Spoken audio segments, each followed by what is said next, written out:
After the conclusion of US election, President Donald Trump is in news with various regions. Recently, he had announced that he will impose tariffs on Canada, China and Mexican products. And after this announcement, another announcement came that if BRICS nation will plan for de-dollarization, they had to face 100% of tariff. Hello and welcome to the InNews series of Drishti IAS. I am Ritu and today's session is about what Trump said about the BRICS country, and in this session we are also going to briefly discuss about the tariff policy. So this session is important for your GES 3 perspective as well as 2 perspective. Moving towards the points of discussion.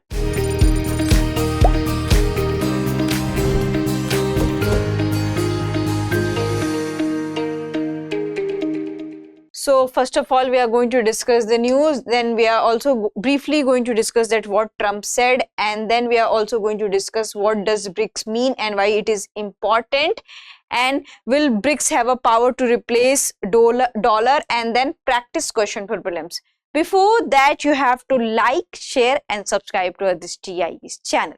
So moving to the news part. So before moving to the news part, I want to make an important announcement for you. As you already know that Drishti IAS Mukherjee Nagar branches has been shifted to the Noida and class has been shifted.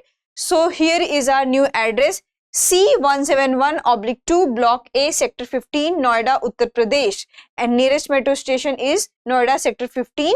This is the calling number 9311406440.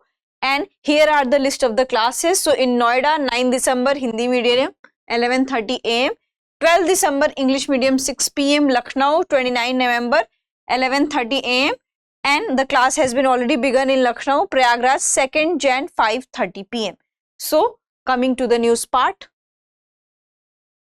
The news is that President Donald Trump had announced and warned the BRICS countries that if you will plan for de-dollarization and if you will back other countries and other currency who will replace the dollars, then you may have to face 100% tariffs from the United States and you will lose the chance to invest into the US economy.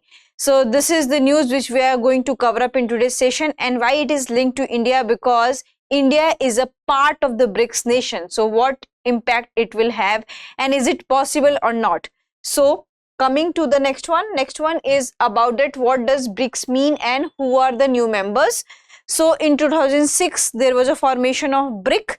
So Brazil, Russia, India and China, and later in 2010 South Africa also joined this block and it made BRICS.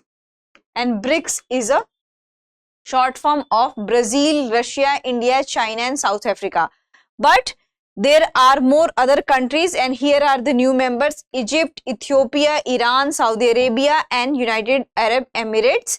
And the group was designed to bring together the world's most developing countries and to challenge the dominance of the Western blocs, especially the North America and European bloc. So this is their aim, that together they are going to invest in each other's economy and they are also going to challenge the dominance. They are not countering anything, but if they will cooperate with each other, that will be better. So this is the agenda of the BRICS. Now we'll come to the discuss about that why BRICS important.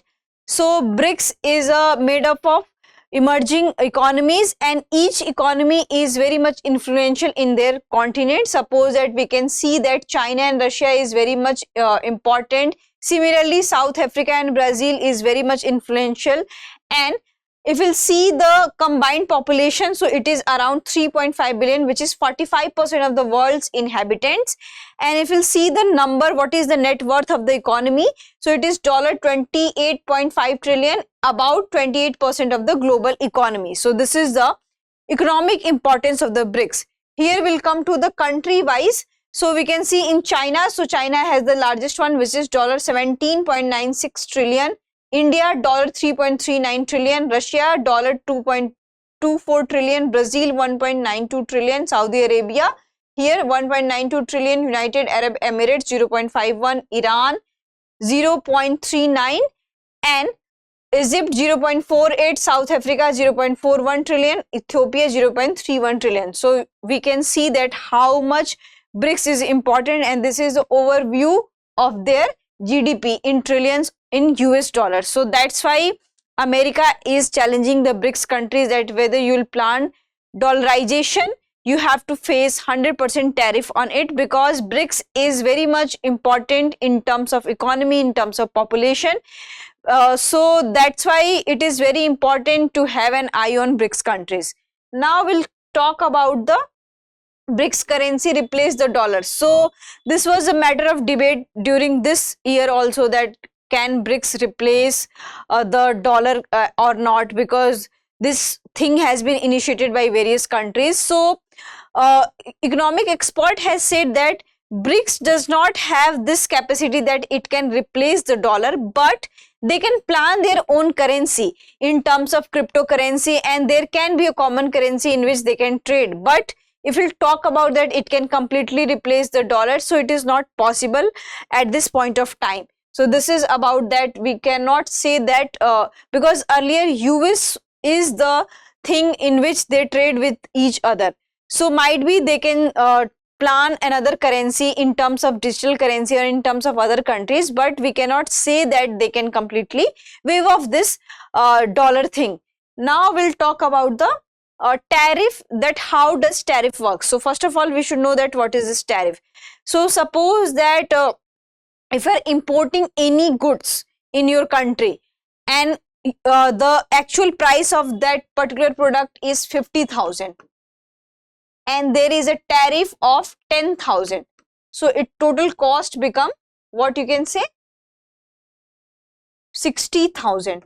So this 10,000 is tariff. So similarly in US economy, we can see that if they are importing parts or any kind of products from other countries, they have to pay the tariff.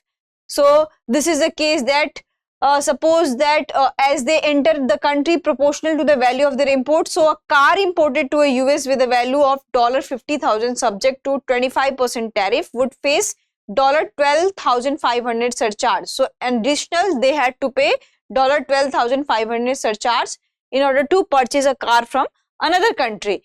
So this has been a major part of policy of Trump in during election campaign. He had advocated on that he is going to impose tariff on imported goods, and he also said that it is not the consumer of the US who are going to pay for this, it is the another country who will pay such kind of tariffs. But many experts have said that this is a very misleading argument, because ultimately it is the US consumer who are paying for the tariff. Yes, there can be a scenario that if there will be more tariff imposed, so the US population will grow such kind of tendency that they will not purchase and they will not import goods from the other countries, and their market will be down. So there will be a tendency that they will not prefer the outside products, and it will also a situation of protectionism. But if we can say that if in case of any import the tariff is paid by the another country, this is a misleading in that case, because ultimately it is the US population who is paying for it. So now we'll come to the question round. Consider the following statement regarding tariffs. Tariffs are domestic taxes levied on goods as they enter a country proportional to the value of the import. The financial burden of the tariff is physically borne by the foreign companies exporting goods. Tariffs can be used to protect domestic industries and raise government revenue. Which of the above statement is correct? 1 and 2 only, 1 and 3 only, 2 and 3 only, 1, 2 and 3. This is very easy one. You can answer into the comment section. And the link of the Noida branch is into the description. If you don't know the location, you can find out location there. And you can also call on to the number. Thank you. Have a nice day. For more informative content, like, share and subscribe, and do not forget to press the bell icon to get the notifications.